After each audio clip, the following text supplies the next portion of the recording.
Good evening, OLFMs. It's Monday. Greetings from Pandemic Paul Martin. I'm here to fill you in on where we're at in terms of getting exams and stuff together for your students. So I'm really happy to report we've made some really good progress over the last 48 hours. And as of this morning, we now have approval from, or authorization, I guess, from the deans or associate deans of arts, nursing, SOBI, and science to move forward with the range of sort of pre-approved plans we had for each of your courses. We broke it down by course and got them to go over them all. So we have that authorization and we are moving forward quickly. I'll be reaching out to EDSW and trades tomorrow. There's just a very few courses that we have to deal with from those, but those will be pretty easy fixes as well. So over the next couple of days, our team is going to be reaching out to each of you with the specifics about your course. That's about 201 courses plus about 8 or so that are semester paced courses. So we'll be reaching out to you with the specifics and the sort of the timeline for the assessment for that course.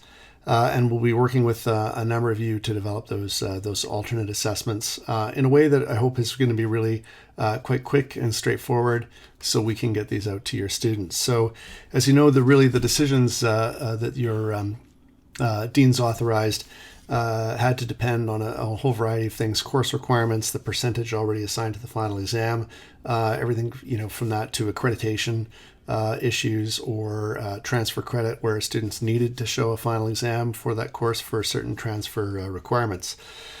In many cases, whenever possible, we're using ProctorU because it's a secure option, and it also is going to allow students to take that exam from the safety and comfort of their home.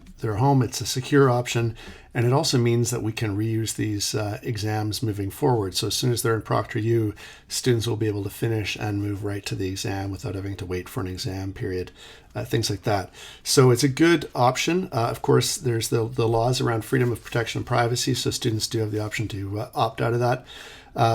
In which case, they are allowed to wait for a paper exam and can certainly do that once the exam centers reopen. In other cases, we can look at how to accommodate, but that's really the two options for those cases.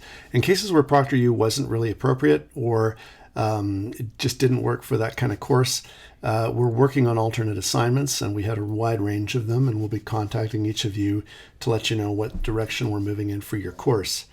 And in a few cases where it was felt that there was a very small percentage for the final exam, sometimes that's 15 or 20%, and it was seen that the learning outcomes were met across the course of all the coursework that had been done, there's a possibility for just simply reweighting the work that the students had done over the course and using that as the final grade. That's a very few number of cases, though, and really appropriate to some disciplines more than others.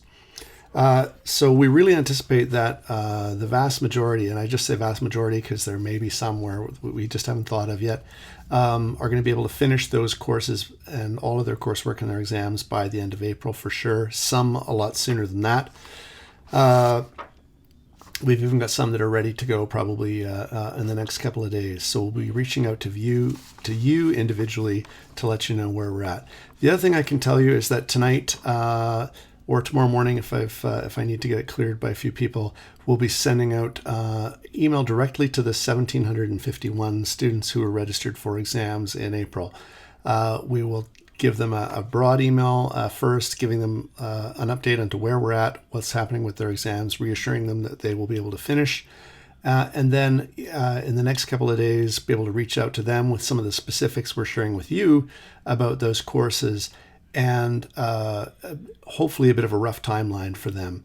But we really just most importantly want to reassure them about that there are going to be exams for these courses, there are assessments, and what they're going to be. So it's a lot to sort of break that down into 200 different courses and figure out which students are in each.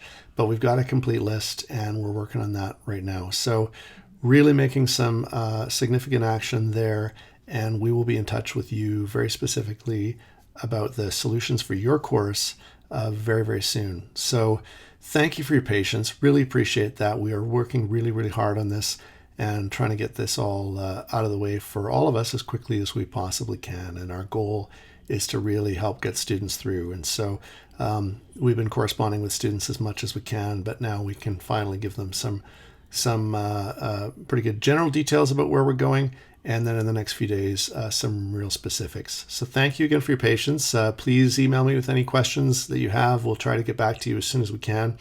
And really, really appreciate all your help, patience, and support for your students. Thanks a lot. Have a good night. I didn't have any special guests to bring with me for our video today, but I do have a special guest appearance by some freshly baked bannock. Not by me, but it's delicious, and probably delicious because it's not by me. Anyhow, cheers, and we'll see you again tomorrow.